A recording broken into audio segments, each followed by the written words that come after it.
morning test of the National Weather Service's NOAA Weather Radio Warning Alarm System. This routine test is normally conducted during each Wednesday morning between 11 a.m. and noon.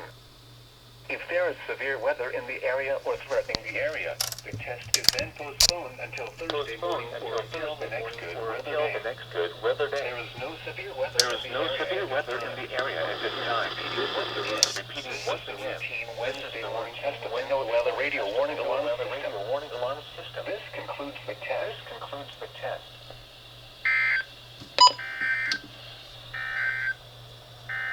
You're listening to your weather radio. Well, that's the first time this radio is ever activated for a test, but something's weird. This one didn't sound a siren. This one just flat out didn't go off. Snappy thinking getting over to WXJ49.